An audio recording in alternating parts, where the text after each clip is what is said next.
Hello, everybody.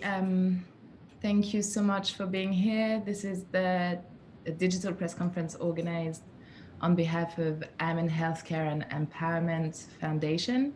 I think I will give another 2 minutes for the rest of the journalists to join us. So I will come back to you in 2 minutes. Thank you. Thank you.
Good afternoon, everybody. Thank you so much for your patience. I'm Eloine Barry. I am the CEO of African Media Agency, and it's my pleasure to host you today. So we are organizing this press conference this morning, my time, early afternoon for you, on behalf of Amen Healthcare and Empowerment Foundation. It's a very important week for us. We call this the Neglected Tropical Diseases Week. It's the lead up to the NTD Day that is taking place this year on Saturday, January 30th.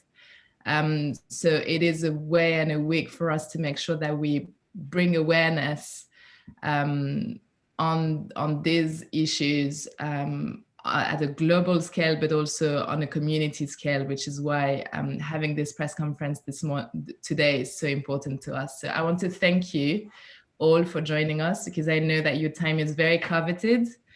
So thank you for making time to join us. So today we will talk about Amen's projects in Nigeria, from mass drugs administration to community engagement, but much more. And joining me, and I always say that the Nigerians have the most beautiful name and also the most complicated name to pronounce. So joining me today, we have Chief Rita Oguntoyinbo, who's the founder and president of the Amen Healthcare and Empowerment Foundation. And the foundation is currently partnering with the Federal Ministry of Health, but also the Gombe and the Osun state governments. And the foundation intervene in several health programs, all very important, including prevention of cancer, but also blindness and NTDs. Thank you for being with us today, Rita. Thank you. Along with Rita, we have Michael Toluhi, who's data analyst. He presently works for Amen Healthcare and Empowerment Foundation as the National Data Manager. Welcome. Thank you, Michael, for being here. Thank you, Ruth. And last but not least, Adebayo Abayomi, he's a documentary photographer, and he has covered NTDs extensively. He's been on the ground, he's a visual storyteller, and it's important to have him today on the call because he brings the human aspect of this fight, if I may use that term. Adebayo, thank you so much for being with us. So just a few rules before we start. This press conference is being recorded and is being live on Facebook. we will run it in a sort of different way for you today to make it a little bit more engaging. It will be a Q&A style. At the end of my conversation with our speakers today, we will show you a 4-minute video, and then we'll open the floor for some questions that you may have. One thing that you will be able to ask your questions through the chat box or through the Q&A box that you should be able to see at the bottom of your screen. So don't hesitate. If you have something to ask, just please chat it to us. So without further ado, Rita, my first question will be for you. Can you please tell us more about neglected tropical diseases and the burden in Nigeria? Thank you very much, Eliane. The neglected tropical diseases are a group of parasitic and bacterial infectious diseases, such as intestinal worms, trachoma, and bilharzia. Bilharzia is also known as schistosomiasis. The most common NTDs in Africa are intestinal worms, and as I said, bilharzia, which is schistosomiasis, which affects a lot of people, young and old, but more, bilharzia affects the young children more because they are the ones who go to streams that are infected. And this has caused a lot of school dropouts because people fall sick and are out of school and are not able to enjoy social interaction with their friends, and some of them actually could die if not well looked after. And then for adults, this can cause, intestinal worms can cause abortions in pregnant women and can actually lead to deaths also. A lot of disabilities arise from NTDs, and some of them are the hydrocele, which makes a lot of men morbid, and they cease to be able to work. They are stigmatized. They are unable to provide resources for their families. They become poor, and some of them go into depression. And these are just a few of the problems associated. And of course, with trachoma, people go blind from trachoma tracheasis. And that also means that they become morbid. They are unable to trade or work or farm. And that brings poverty and could lead to depression and suicide in some cases. So the problems of NTD is quite enormous. And it occurs in areas where there is the least provision for water and hygiene. And so a lot of people who do not have good sanitation end up suffering from NTDs. And of course, water plays a very important role because when people do not have clean and safe water, they resort to using infected ponds, and that's where they actually get infected by some of the NTDs. About 1.76 billion people are affected by NTDs worldwide. And out of this figure, about 600 million are from Africa. And as you well know, Nigeria is the giant of Africa. And so we take the giant, chunk of this. And so the problem of NTD is enormous in Nigeria. However, we also know that about 17 million healthy life years are taken away from people globally due to NTDs. And people affected are unable to go to school. As I said earlier, children cannot go to school. They become very ill. They are unable to live normal life. And of course, the older ones who suffer from debilitating conditions arising from this are also unable to carry on their day-to-day activities, which leads to poverty, which leads to insecurity, stigmatization, and also could lead to depression.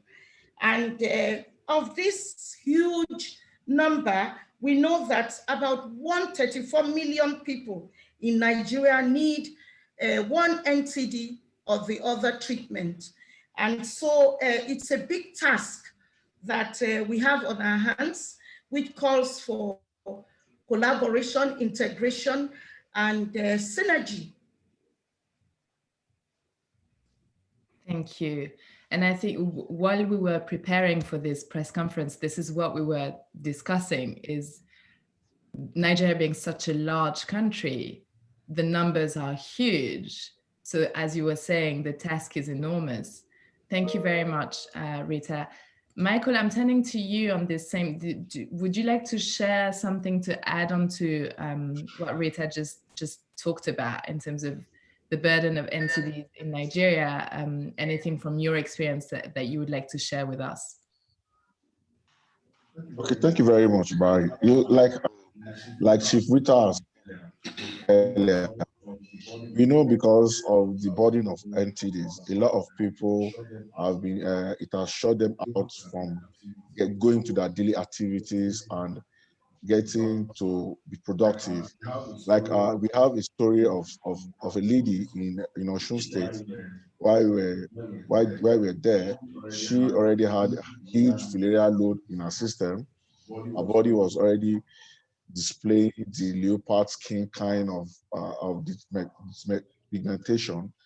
But when she started taking the mexizan and the albendazole, which we were giving for LF, knowing that mexizan is basically for onco, and that's what that she was displaying was already a symptoms of onco, of river blindness. When she started taking, and she was advised to take it at least twice a year, the mexizan. She has taken it for 2 years now, and her body is already restoring back to what it used to be. Her body is getting fresher. She now has the confidence of going out to do her trade. Automatically, that has helped that family in improving their economic status. If she had not been taking the medicine, or if she didn't have she wasn't opportune to access treatment, she probably have gone blind. Even before going blind, she wouldn't have been going out. And in a local like that, where what they need is to go to farm or do petty trading, and her husband is a farmer, she's into petty trading. If she's not supporting the man, automatically maybe their children won't be able to go to school, they won't be able to feed well, they might not be able to pay their rent. But now that she's healed and healthy, she's supporting the husband, so their life is being transformed. This is the kind of thing you get when you have access to treatment, and when there is no access, poverty it can bring to the land. Thank you. Thank you, Michael. And this is right. This is the hope that we know that this exists, but we also know that we do have solutions to ensure that we can really end these diseases. So talking about hope, so you just talked about drug administration. You've been running mass drug administration campaigns in Osun and Gombe. Rita, why does it really matter that these campaigns get run? I'm sorry, I muted you by mistake. I'm sorry. I think you should be able to unmute. Yeah. It's very important that the campaign goes on until we are able to eradicate and to eliminate and eradicate NTDs. Because in Osun State, over 4 million people need treatment, 1 or 2 treatments for NTDs. And more than 4 million, same 4 million people are at risk. And so it's very important that we continue to treat them. Not only that, we also know that the NTDs is responsible for so many debilitating conditions like blindness, like hydrocele, and elephantiasis, to mention a few. And so these are diseases that can also bring poverty. that can make life unbearable. And we also know that the attack of NTD on our children will make them leave school, will have a lot of school dropouts. And so what future do we have if our children cannot enjoy good health? And so treating people for schistosomiasis, treating the school-age children for schistosomiasis makes them healthy, makes them able to learn and become productive and become useful citizens. And this has impact on security because children who drop out from school are likely to become problems for the country eventually. And then for the adults, a lot of women who suffer, even men who suffer from these debilitating conditions are unable to work. And in a society where you have to work to feed yourself, people have to go to farm. People with elephantiasis can no longer move to their farms, cannot even go to their shops to trade. The men with hydrocele can no longer leave their rooms. Their family life is totally destroyed. Some of them become so worried and depressed. And so, NTD brings poverty.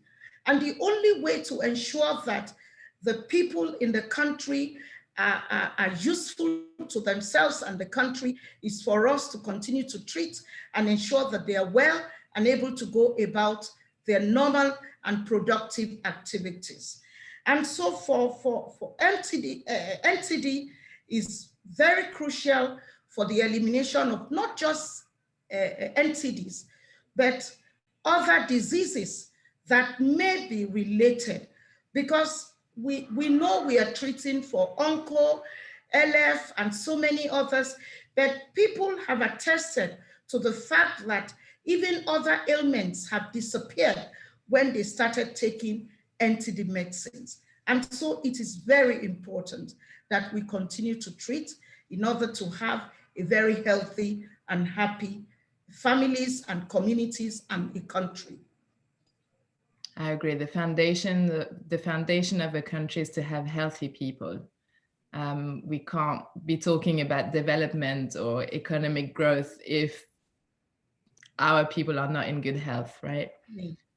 So you talked about collaboration, and I think I want to drill in a bit more about the different aspects of it. So you work, Amen Foundation works with the End Fund, which is the only private philanthropic initiative working to end NTDs, and the government. So can you tell us about your relationship working with these entities as well as members of the private sector, because we know how important they are? Yes, thank you. Amen Foundation was fortunate, and we're so honored and proud to be associated with the End Fund.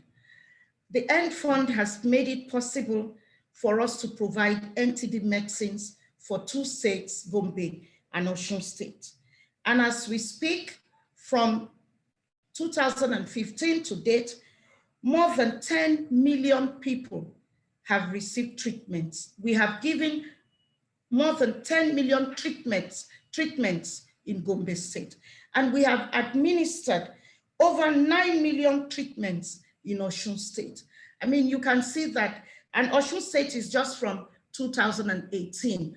So with Osun State from 2018, Gombe State from 2015, we have been able to administer over 20 million treatments throughout the 2 states for those periods. And this is enormous. This will go a long way in reducing the endemicity of the diseases. And this has been attested to because we've had pre-tests in 2 LGAs, one in Osun, one in Gombe, and they passed, which showed that the endemicity has been reduced within the period we started treatment. And we are also fortunate to have a very warm and cordial relationship with the 2 governments, Gombe and Osun states. And Gombe in particular, Gombe State in particular, has shown the will by providing counterpart funding. And Amen Foundation started with intervention in other diseases like cancer, blindness, and all that. But we didn't have funders to support us to be able to do those programs in Gombe State. And I must say here that the End Fund, again, was so gracious to have linked us up with Stanbic Bank that gave us funding. And then the state government also gave counterpart funding. And so not only were we able to go around to be able to do mass administration of medicines in Gombe State through all nook and cranny of the state, we were also able to set up 4 cancer centers to screen women to prevent breast and cervical cancer. We were also able to go around the state to provide glasses for people who have sight impairment, conduct cataract surgeries. And then, of course, part of that fund supported what the End Fund provided to enable us address deformities arising from NTDs. We have people who are deformed, who are losing their sight through trachoma tracheasis. We've done over 1,000 surgeries, and we are hoping to continue. And then we've had people with hydrocele who have become so hopeless because some of them have really lost their families due to this. Some of them can no longer work or interact or associate with their colleagues. And we have been able to do surgeries for over 400 people. And so our collaboration, the support we're getting from the End Fund has been enormous and has impacted so much on the two states where we are. The 2 governments, Gombe and Osun, have also provided enabling environment, and they have given support as much as they can. Of course, we are working, we are doing advocacy to ensure that much more is done, because as we progress, we want to see more of ownership by the governments. Yes, we are getting support, but we need to do more to engage with the private sector, encourage the government to put in more funds to help us. And of course, the federal government is also doing its bit. The Federal Ministry of Health is providing technical support and is always there to give guidance to ensure that we work according to guidelines and that standards are maintained. And so we are really very delighted, very proud, and highly honored to be associated with the End Fund that has made this possible. So I like to, this is what you mentioned, the key is the multi-sectoral approach to end. This is the best way to go about ending NTDs, is that correct? This is very correct. And I must say at this point that we also need to collaborate with community leaders from the highest level to the lowest level. We need to work hand in hand with them. They need to understand what we're doing so that they can support, because we need that support to be able to reach the homes and get cooperation and get everybody. So we're able to have the right coverage, both therapeutic and geographic, because this is very important, especially looking at the roadmap that has been set for NTD elimination.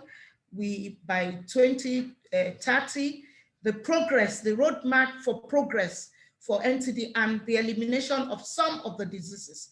If we're going to succeed in doing this, then we need to work very closely with community leaders.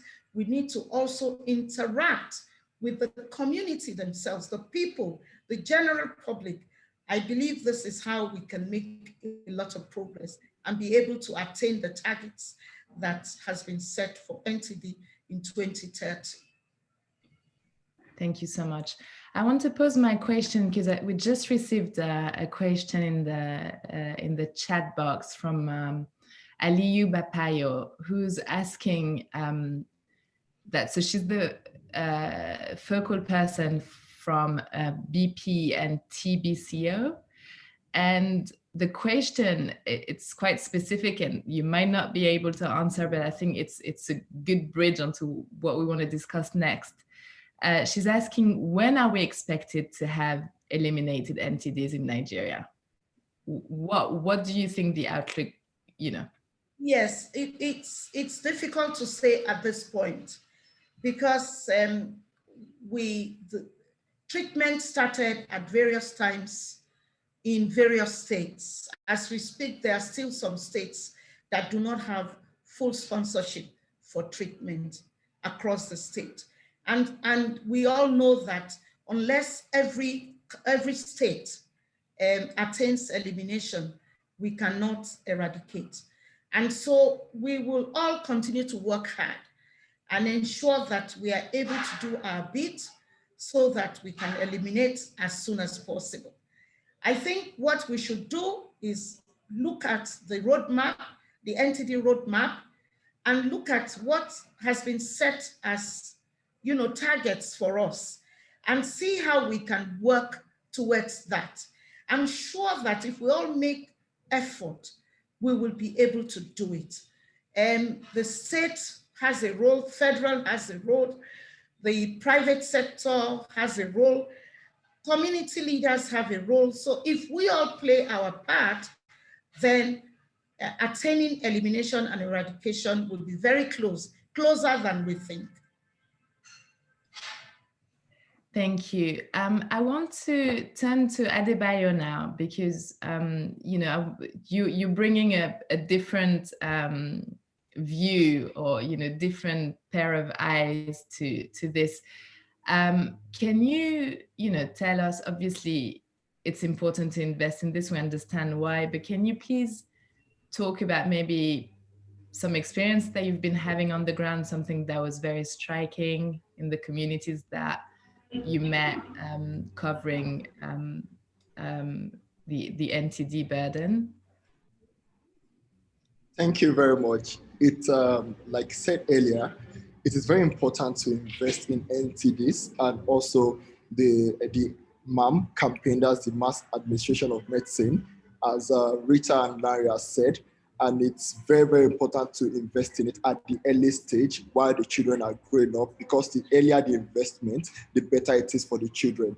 Like Rita said earlier, when these people are not invested on, it's a very big issue for the community and the society, because the issue gets complicated at older level. And when they get older, and most of them are people you see on the street begging, or most of them are people you see drop out of school, and they create nuisance to the community and society.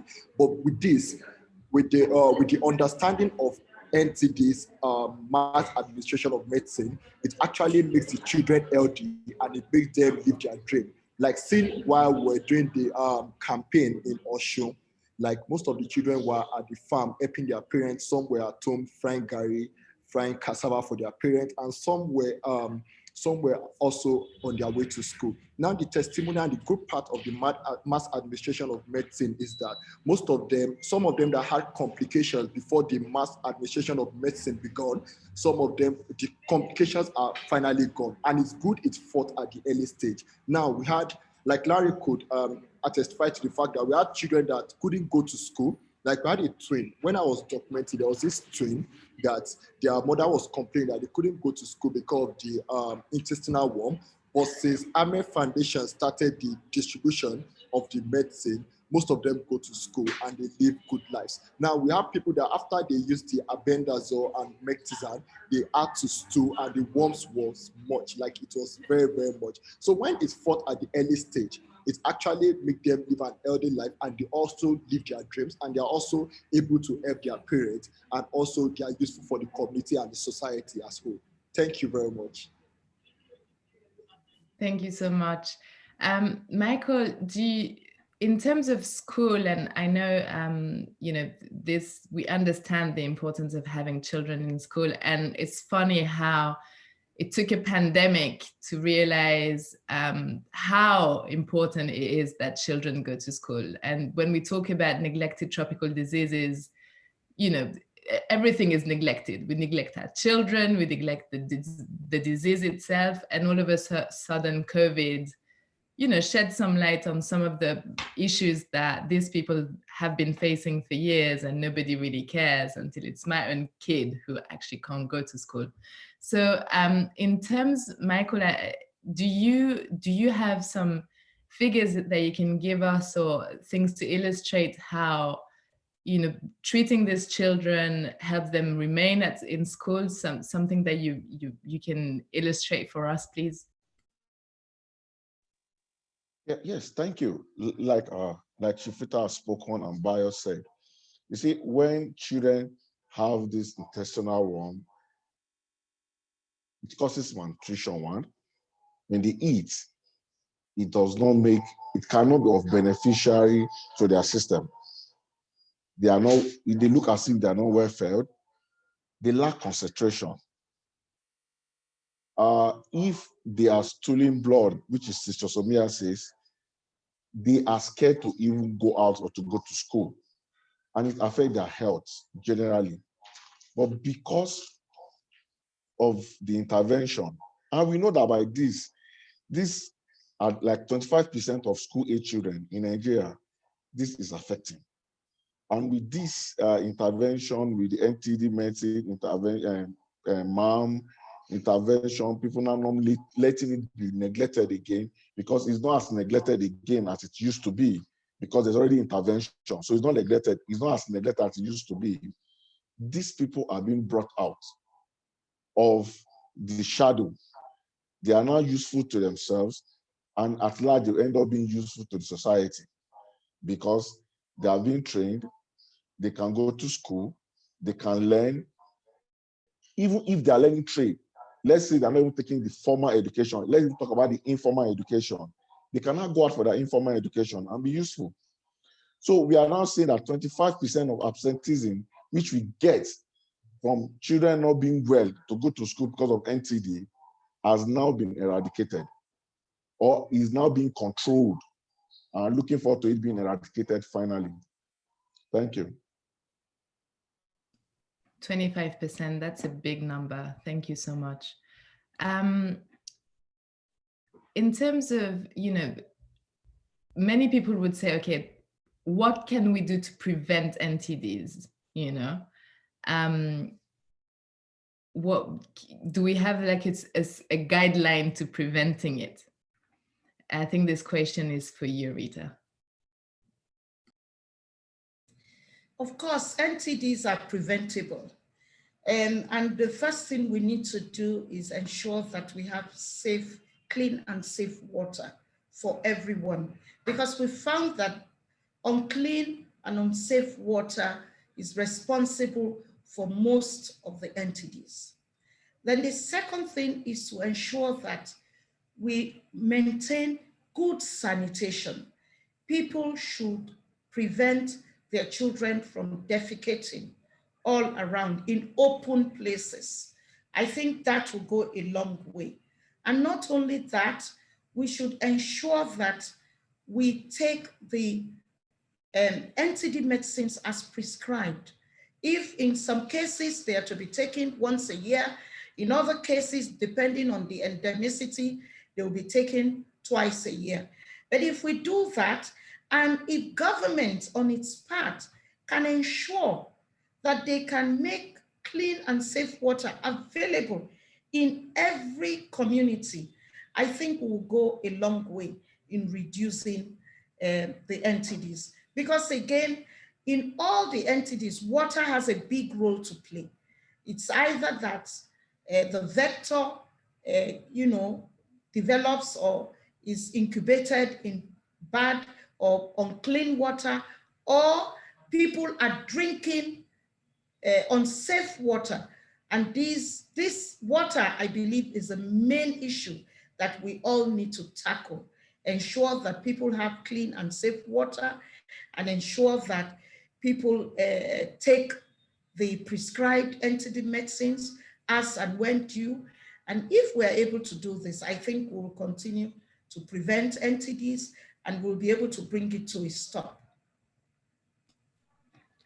Thank you. Michael, in terms of sanitation, So do you have some figures that you can share with us in terms of how much the burden can reduce if the population have access to sanitation and water? Yes. Is it you? Okay. Sorry. Yes, like for the burden of trachoma can be reduced by 27% if you have good water. White schistosomiasis can be reduced by 77%. And we are now saying, if you have clean water, safe and secure water to drink, to bath, and do whatever things, we are saying 77% of recorded schistosomiasis cases can be eliminated.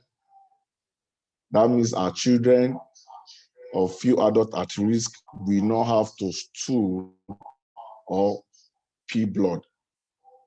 We are now seeing 27% of recorded cases of trachoma can be eliminated because of good water, so people will not go blind from river blindness. And I think even with clean water too, open defecation can be actually be addressed. So 75% for cysto, 77% for cysto, sorry, and 27% for trachoma. Those are the data. Thank you. Thank you so much for this. I have two more questions before we show some of your work, Adebayo. So the question is for you. It's can you talk about your leprosarium project on NTDs, and can you explain to us how it was working on this, please? Well, thank you, Barry. My first ever NTD project as a storyteller was the leprosarium, and it's at Okebode in Kwara State. It's an equa leprosarium, and I noticed an high level of stigmatization and neglection as a storyteller.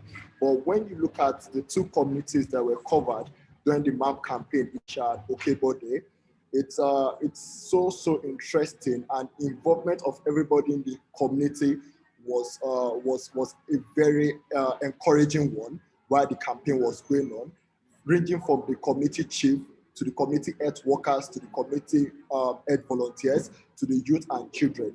Like one of the pictures I took during the campaign was actually a young child standing in front of his mom's shop. Before we got to the location, they were already waiting. So we didn't have problem like, okay, we needed to call them out or we needed to tell them that, oh, we are here to do the whole mass administration of medicine campaign, which I would say kudos to Amen Foundation for the training before the proud date. So the love is there, and you hardly even know anybody that has the NTD because everybody are there and everybody came out to fight it together. So it's a different story, and it's a different human story from the leprosarium and that happened in Osun during the campaign. So just imagine many people or a lot of persons are aware of these NTDs in Nigeria, and so many of them are actually using this, are actually being given this mass administration of medicine, giving these drugs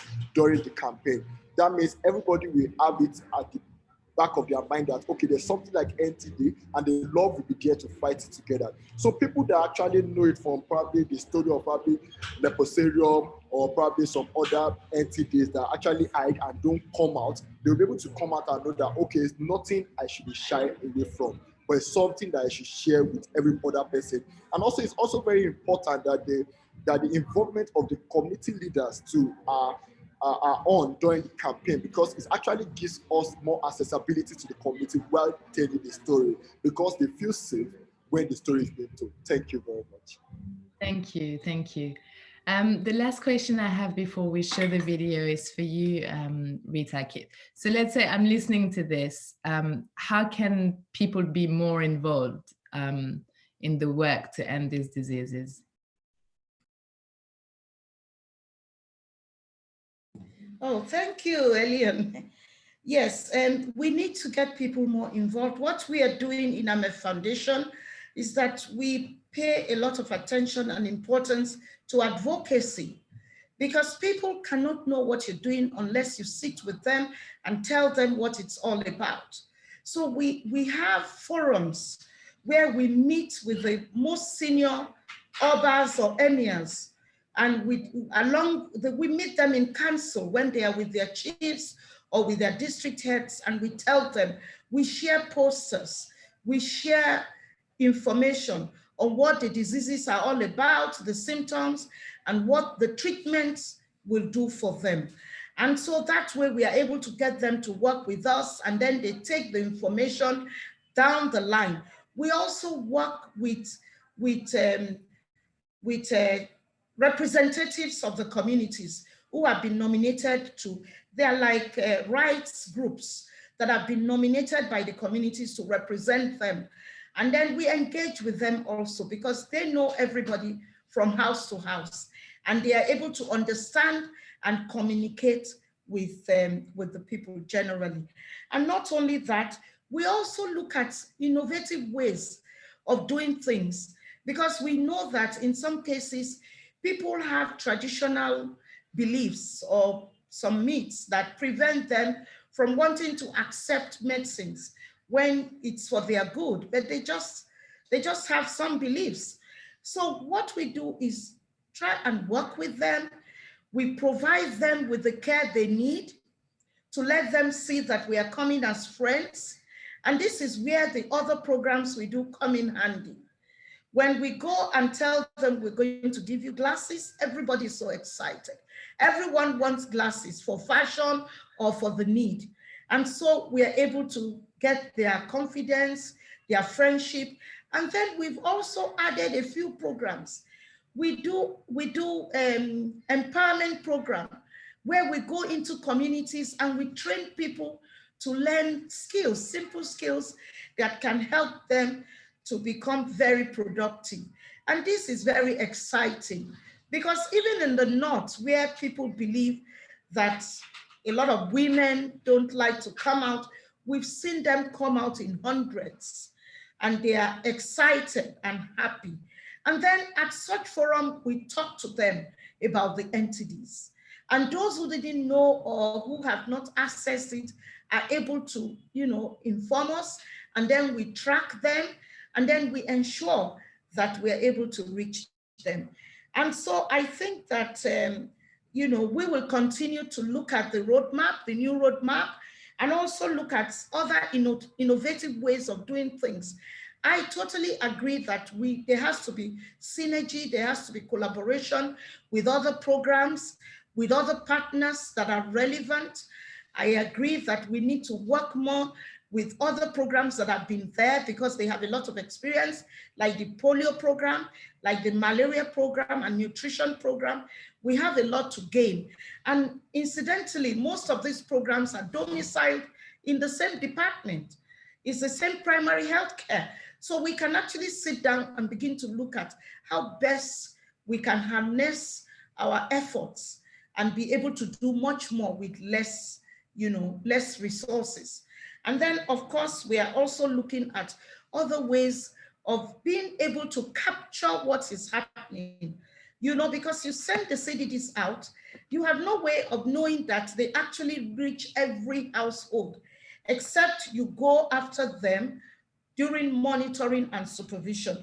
So I am quite excited about the possibility of using satellite imaging to see what is happening in the population, to be able to determine what goes on in the geographic, area. And we are going to be looking at that and looking at how we can, tap into that. Thank you. That's amazing how technology can really help us nowadays. Thank you so much. So we will now show you a video.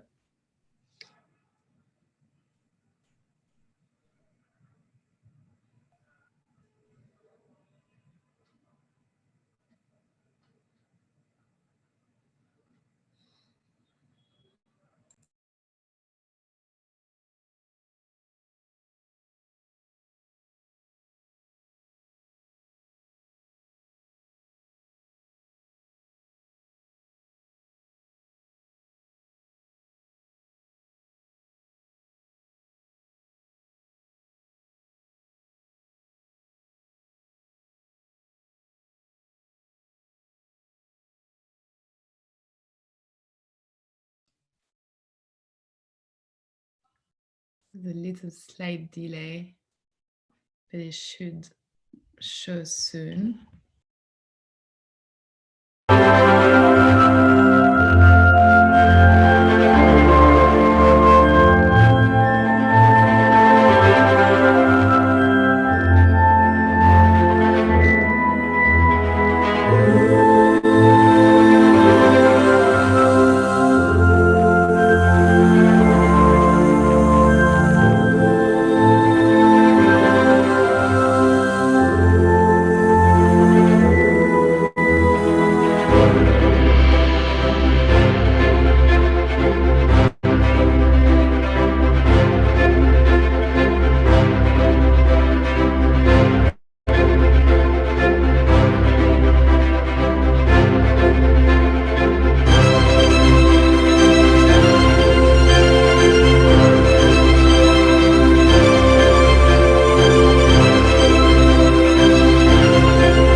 Thank you very much. Congratulations on the work you're doing. It really obviously makes a huge difference. So I want to move straight because we don't have much time left, but we have a few questions. The first question we have that came in from Felicia, our friend, hi Felicia, who's online editor for Ventures Africa. And Felicia is asking, in light of the pandemic, what are some of the efforts or new efforts and tools you have introduced to optimize the performance of frontline implementers in your team? Thank you.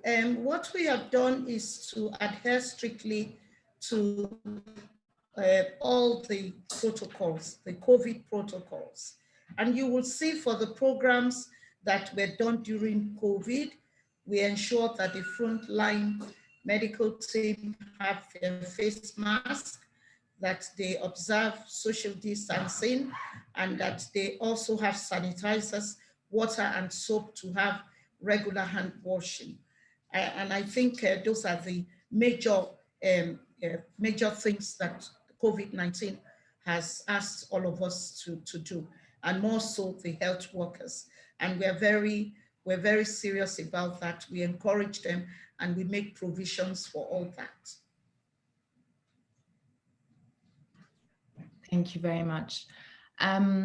We have another question. So at the state level, what do you think we will do to eliminate NTDs before the target year of 2030? So we touched upon that, but if you want to reiterate some of your points. Well, I would like to clarify that the roadmap does not say that we will eliminate all the diseases by 2030. It has given guidelines and given targets for various diseases. And we are to work steadily, observing and complying with what is required of us to be able to attain elimination and subsequently eradication. We, on our part, will work closely with the state. And this is why we keep interacting with government at all levels at the state. We are advocating that government should play its part. It's not just, we expect them to provide funding to support the program. We also expect government to provide water, because as we all know, water is one of the key factors causing this problem. Unsafe and poor water source is one of the problems we have that is responsible for the NTDs. So if governments can provide water for everywhere, and we on our part can ensure good sanitation by cleaning our environment, and then if government can also assist through the relevant agencies to ensure that they clean up the waters, the ponds, and all the unsafe water sources, then we will be able to attain the target date sooner than we think. I believe it's possible, I believe it's doable, but we all have to begin to work hard to attain it. It's not going to come by just wishing. We all have a role to play. Even the ordinary person on the street has a role to play. So we all must work hard and ensure that we meet the target that has been set. Do we have any other questions from some of our friends journalists? If you do, please use the Q&A box. I want to, since we will be wrapping up fairly soon, first of all, it's such an interesting conversation, and I think it is even more relevant in the context of COVID. I think there's a lot more awareness now. It might be the only positive things that came out of COVID is that there's a lot more awareness of what pandemic can do and what remaining in good health, how important it is, some things that we often take too often for granted. But if we look back at, some of the things that you were saying, the importance of collaboration, the importance of advocacy, also the importance of the local culture. And I think this is something that you really have nailed, is that understanding what works within the community and working with the leaders of the community and coming up with different strategy to build trust. I think this is really your added value. If we don't have any more questions, I think I will leave the floor for any final comments that you may have. Rita, I'll start with you. Yes, and first of all, thank you so much, Elian. I'd like to thank the End Fund that has made it possible for us to be able to support the 2 states where we are. And we can all see from the information we have given so far that over 20 million treatments have gone into those states. And that is huge, and that is going to have enormous impact on the health status of the people. And I must say that indeed, since we've been treating, we have seen the difference. We have seen that a lot of people are getting healthier. People have come to us to attest, and they have come rejoicing that they are a lot healthier. And so people are happier. And when people are healthy, they are wealthier because they become productive. And I'd like to take this opportunity to encourage the two states where we work, both Gombe and Osun, to please put in their best, continue to support us, because we have a target, we have a goal, we have an objective, and I believe that working together, we will attain that objective sooner than. And I'd like to also use this opportunity to invite the private sector to come and support, because we have seen that when people do not suffer from NTDs, they are more productive, and this can increase the productivity of the country. This can increase the resources available to the country. NTDs does not affect only the poor, it affects even people who are in the urban cities. It affects people who work for government and for the private sector.